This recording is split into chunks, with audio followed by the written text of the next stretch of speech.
ஜெனீவாவில் நடைபெற்று வரும் ஐக்கிய நாடுகள் மனித உரிமை பேரவையின் 32வது கூட்டத்தொடர் நடைபெற்றுக் கொண்டிருக்கின்ற நிலையிலே அங்கு நடைபெறுகின்ற இலங்கை தொடர்பான விடயங்கள் பற்றிய விழிப்புணர்வை ஜெனீவாவிலே பங்கு பெற்றுகின்ற நாடுகளின் பிரதிநிதிகளுக்கு தெரிவிப்பதற்காக அங்கு சென்றிருக்கின்றார் தமிழ் தேசிய மக்கள் முன்னணியினுடைய தலைவர் கஜேந்திரகுமார். வணக்கம். வணக்கம். அங்கே எவ்வாறான நிலைப்பாடுகள் அங்கே காணப்படுகின்றது? யார் யாரை சந்தித்தீர்கள்? எவ்வாறான நிலைப்பாடுகளை வெளிப்படுத்தியிருந்தீர்கள்? கொஞ்சம் சுருக்கமாக சொல்லுங்கள். ஆமா, திங்கட்கிழமை நாங்கள் ஒரு பத்திரிகையாளர் மாநாடு ஒன்றை நடாத்தி கடந்த செப்டம்பர் மாதம் நிறைவேற்றப்பட்ட தீர்மானங்கள் தொடர்பான எங்களுடைய கருத்துகள், விமர்சனங்கள், ஆபத்துகள் அதை மீளவும் நாங்கள் ஞாபகப்படுத்தி, அதே சமயம் இன்றைக்கு நாங்கள் என்னென்ன விடயங்கள் தொடர்பாக நாங்கள் அந்த விமர்சனங்களை அந்த தீர்மானம் தொடர்பாக முன்வைத்தோமோ அந்த விமர்சனங்கள் இன்றைக்கு மிகவும் துரதிருஷ்டவசமாக கண்ணுக்கு முன்னாலேயே நடைபெறுகின்ற நிலையிலேதான் இந்த 32வது அமர்வுகள் நடைபெற்றுக் கொண்டு இருக்கிறதாகவும், விசேஷமாக நாங்கள் முன்வைத்த குற்றச்சாட்டு, அந்த தீர்மானங்களை 2012ஆம் ஆண்டு தொடக்கம் இதுவரைக்கும் தீர்மானங்களை நிறைவேற்றின தரப்புகளுடைய முக்கியமான நோக்கமாக இருந்தது ராஜபக்ச அரசாங்கத்தை கவிழ்க்கிறதே தவிர உண்மையிலே பாதிக்கப்பட்ட தமிழ் மக்களுக்கு ஒரு நீதி நியாயம் கிடைக்கணும் என்ற கோணத்துல நிறைவேற்றப்பட இல்லை அந்த விமர்சனத்தை தான் நாங்கள் முன்வைக்கிறாங்க. அது மட்டும் இல்லாமல் 2014ஆம் ஆண்டு நாங்கள் மிக திட்ட தெளிவாக நாங்கள் கூறினோம், ஆட்சி மாற்றம் நாங்கள் நிபந்தனை இல்லாமல் தமிழ் மக்களும் இணைந்து ஆட்சி மாற்றத்துக்கு நாங்கள் இணங்கினால் ஐநா மனித உரிமை பேரவையிலே இதுவரைக்கும் கொண்டு வரப்பட்ட தீர்மானங்கள் பாதிக்கப்பட்ட மக்களுடைய நன்மையை கருதி முன்னுக்கு போறதை விட்டு அது உண்மையிலே இந்த அரசாங்கத்தை காப்பாற்றுற, புதிய அரசாங்கத்தை காப்பாற்றுற கோணத்துல அடிப்படையில கைவிடுவதாக, நெருக்கடிகளை இல்லாமல் செய்வதாக மாற்றப்படும் என்ற அபாயத்தை நாங்கள் சுட்டிக்காட்டியிருந்தோம். அந்த கருத்துகளின் அடிப்படையிலே நாங்கள் இங்கு இருக்கக்கூடிய பல மனித உரிமை அமைப்புகள் விசேஷமாக ஒரு இந்த தீர்மானங்கள் தொடர்பாகவும் அதுவும் விசேஷமாக இந்த நாடுகள் இயங்குகின்ற விதங்கள் தொடர்பாகவும் ஒரு விமர்சன கண்ணோட்டத்திலே பார்க்கக்கூடிய அமைப்புகள், ஏற்கனவே உலகத்திலே பல தேசங்கள் தங்களுடைய சுதந்திரத்தை பெற முடியாத நிலையிலே அடக்கி ஒடுக்கிற மக்களுடைய பிரதிநிதிகளாக இந்த பல மனித உரிமை அமைப்புகள் இயங்கு கொண்டு இருக்கின்றார்கள். அவர்களிடம் நாங்கள் பேச்சுவார்த்தைகள் ஆழமாக நடத்தி வந்திருக்கின்றோம்.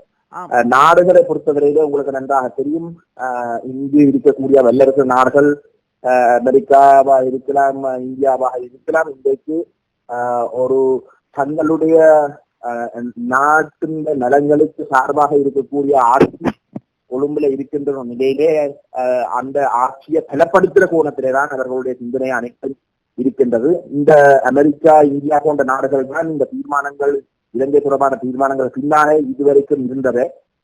ஆனால் எதிர்காலத்தில் அவர்கள் தொடர்ந்தும் ஒரு அந்த தீர்மானங்களை வலுப்படுத்துற வகையில அவர்கள் செயல்படுகிறோம் என்று எதிர்பார்க்கவே முடியாது. இரண்டு விடயத்தை சொல்லியிருந்தீர்கள். ஒன்று, இலங்கை அரசாங்கம் நியாயமான முறையிலே நடக்க தயாராக இல்லை என்ற குற்றச்சாட்டை முன்வைத்திருந்தீர்கள்.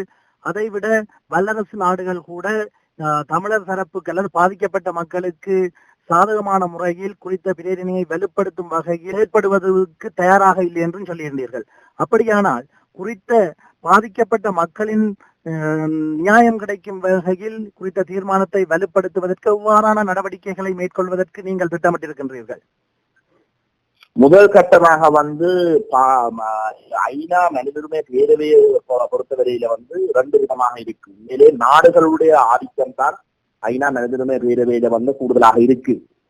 நாடுகளுடைய ஆதிக்கம் கூடுதலாக இருக்கின்ற ஒரு நிலையிலே ஆக குறைந்தபட்சம் முதல் கட்டமாக நாங்கள் நாடு அரசு சார்பற்ற அமைப்புகளுடைய பெரும்பான்மை, ஏனென்றா இந்த நாடுகள் தங்களுடைய எடுபடிகளாக பல அரசு சார்பற்ற அமைப்புகளையும் வச்சிருக்கிறோம்.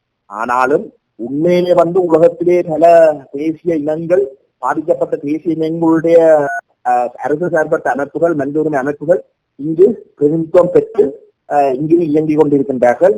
அந்த வகையில வந்து அப்படிப்பட்ட ஒரு மாற்று கருத்து ஒன்று, இந்த நாடுகளுடைய கருத்துகள் இல்லாமல் மாற்று கருத்து ஒன்று உருவாக்கக்கூடிய வகையிலே நாங்கள் ஒரு ஒரு எங்களுடைய சிந்தனையோட ஒத்துப்போகக்கூடிய அரசு சார்பற்ற அமைப்புகளை நாங்கள் அரவணைக்கு நாங்கள் ஒரு பொது வேலை திட்டத்தோட வரவோணம் என்றதான் எங்களுடைய முதல் கட்ட நடவடிக்கையாக அமையணும் என்பதிலே நாங்கள் தெளிவாக இருக்கின்றோம்.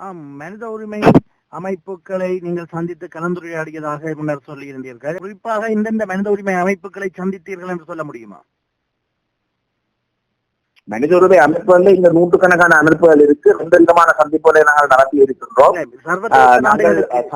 சர்வதேச ஆதிக்கம் மிக்க நாடுகளுக்கு அழுத்தங்களை கொடுக்கக்கூடிய இவ்வாறான மனித உரிமை அமைப்புகள் என்று சுட்டி காட்ட முடியுமா? முதல் கட்டமாக போன வியாழக்கிழமையும் புதன்கிழமையும் சுயநிர்ணய உரிமை என்ற உரிமை வந்து உண்மையிலே ஐநா சாசனத்திலே வந்து ஒரு அடிப்படை உரிமையாக இருக்கின்றது. அந்த வகையில வந்து ஆனால் ஐநா மனித உரிமை பேரவையிலே அமர்வுகளுக்கு சுயநிர்ணய உரிமை என்ற சம்பந்தப்பட்ட அந்த உரிமை சம்பந்தப்பட்ட விவாதங்கள் எதுவுமே முன்னெடுக்கிறதாக இல்லை. அந்த வகையில வந்து இந்த நான் ஏற்கனவே குறிப்பிட்ட பாதிக்கப்பட்ட மக்களுடைய கோணத்திலே இயங்குகின்ற மனித உரிமை அமைப்புகள் அந்த சுயநிர்ணய உரிமையை வந்து ஒரு விவாதத்துக்குரிய ஒரு அம்சமாக எதிர்காலத்துல வந்து ஐநா மனித உரிமை பேரவையின் அமர்வுகளில் வந்து கொண்டு வரவோம் ஒரு ஐட்டமாக அதுக்குண்டு ஒரு தலைமை அதுக்குண்டு ஒரு தலைப்புல வந்து ஒரு விவாதம் நடத்தப்படவோடும். ஏனென்றால் அது ஐநா சாசனத்தில் அது அடிப்படை உரிமையாக இருக்கின்ற இந்த கோணத்துல ஒரு வேலை திட்டத்துக்கு வந்து பொதுவாக நாங்கள் இணங்கி இருக்கின்றோம். அதுல வந்து ஒரு 50க்கு மேற்பட்ட அமைப்புகள் அந்த அந்த அந்த வேலை திட்டத்துக்குள் இணைந்து ஜெனரல் அசெம்பிளி பொதுச்சபை ஐநாவுடைய பொதுச்சபைக்கும் ஐநாவுடைய பாதுகாப்பு சபைக்கும் வந்து அனுப்புறதுக்காக வரக்கூடிய 2-3 மாதங்களுக்குள்ளே வந்து ஒரு பொது வேலை திட்டத்தை வந்து அனுப்புற கோணத்துல வந்து செயல்படுறதுக்காக முடிவெடுத்து இருக்கின்றோம். அந்த அமர்வுகளில் வந்து நாங்கள் சந்தித்த அமைப்புகளோடு ஈழத்தமிழ் மக்களுடைய நிலைமைகள் தொடர்பாகவும் வந்து அந்த விசேஷமாக சுயநிதி உரிமை சம்பந்தப்பட்ட ஒரு விடயம் என்ற கோணத்துல ஒரு பொது வேலை திட்டத்துக்கு வாரத்துக்கும் நாங்கள் பேச்சுவார்த்தை நடத்திருக்காங்க. விசேஷமாக வந்து கடந்த வரப்போகின்ற மார்ச் மாத அமர்வுக்கு முன்பதாக ஒரு ஒரு பொது வேலையில் ஒரு பொது நிலைப்பாட்டுக்கு வாரத்துக்கான ஒரு முயற்சி ஒன்று எதிர்காலத்தில் நடக்கும். அந்த அநேகமாக அந்த முயற்சி வந்து வரப்போகின்ற செப்டம்பர் மாதம் ஐநா மனித உரிமை பேரவையின் அமர்வுகளில் வந்து முன்னெடுக்கப்படும் என்றுதான் நாங்கள் எதிர்பார்க்கிறோம்.